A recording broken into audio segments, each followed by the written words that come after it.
Oh, the flavors of fall. Cinnamon, pumpkin, squash, berries. This is one of the best times of year to make a nice hearty dish. Lisa, that is so true. And joining us now to help us do just that is Executive Chef David Wells, a local chef who will be partaking in the up-and-coming Chefs for Habitat event. And we're going to talk about that in just a minute. But first, I want to talk about what we're making here today. All right, we're going to make an autumn squash risotto, and that'll have butternut squash, spaghetti squash, and a puree of roasted acorn squash. Oh, that sounds good. What ingredients do we need aside from all of that? You're going to need some arborio rice, which is a medium grain rice. It's starchy, and that's what gives the risotto its creaminess. A little olive oil to cook with, some salt and pepper, some mascarpone cheese, and some herbs. And of course, like you said, the spaghetti squash and the butternut squash. All right, so let's get started. You've got, Sean has a knife over there, so it looks like you're cutting some things. Give me a knife. All right, so you got some fresh thyme and rosemary and sage. You want to make sure you just pick it off the stem. So you don't, I was going to ask you, you don't want the stem. No so stem. I just kind of, I saw you, I cheated. I saw you doing it earlier. You just kind of That's called research. I was doing research. You were doing okay, so what am I going to do in the meantime? Okay, you're going to start with the olive oil in the pan. Okay, all of the olive oil. Okay. And then the butternut squash that's been diced. This is diced butternut squash. Woo! That pan's hot, in case you're wondering. Need a spoon there? Yeah. Let's go with this one right here. There we go. So just stir that up. And then add the rice. The rice. That's this big bowl right here. All of it? All of it. And this is, tell me what kind of rice this is again? Arborio. Arborio. Yeah, that is, what makes it fat rice. And then now you just want to start adding the... Is it like a noodle? It kind of looks like a noodle. So what makes arborio rice different? Just the starch content and the size of the grain. Okay. I'm chopping these up, right? I'm just kind of going up. Yeah. Okay. And you're just putting some chicken stock in there? Chicken stock, but you can use vegetable stock if, you know, if you're vegetarian.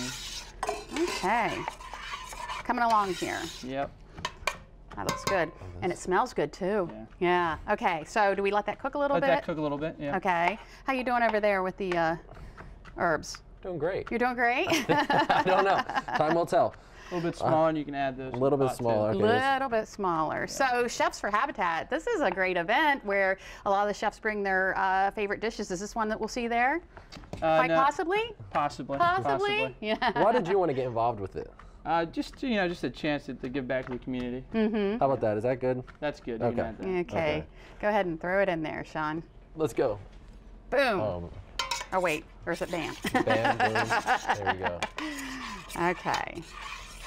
I'll let that cook a little bit more. Yeah, and you can add that puree right there. Okay, add the puree. Smells like Thanksgiving a little bit. Yeah, there's a little bit of nutmeg and allspice in there. So with this type of rice, does it take as long as a normal rice to cook? That's actually been blanched, but if you're going to, all the way, about 20 minutes to cook it. Yeah. And of course, if you would like this recipe, you can send us a self-addressed stamped envelope to 1729 North Salisbury Boulevard, Salisbury, Maryland 21801.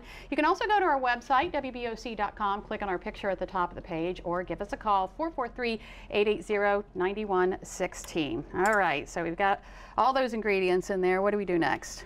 The mascarpone cheese. Okay, that's this right here, right? Lisa, you got the hard job. I know, you're all done already. I cut up all of the herbs over here. You're just waiting to taste. Yeah, I know. Jeez, it smells delicious. I can't wait to try it. And that's obviously going to, oh yeah, looking nice and creamy. Yep. Let that melt a little bit. Yeah.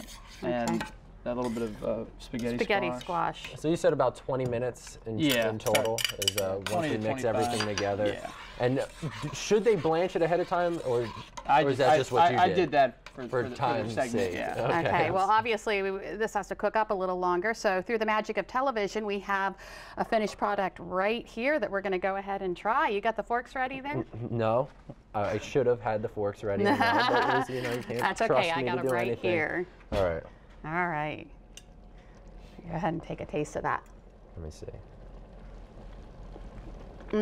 That is the flavor of fall. That is so good. I was going to say that. It tastes like fall. It tastes like fall. This fall is in my mouth right now. Thank you so much, You're David. welcome. Thanks for having me. And when we get back, we'll find out where you can get a taste of this delicious dish and ones like it, and lend a helping hand all at the same time. Plus What goes better with delicious food, delicious wine? Later, I try my hand at a day in the life of a winemaker. Just wait until you see how that one goes. Delmarva Life, we'll be right back.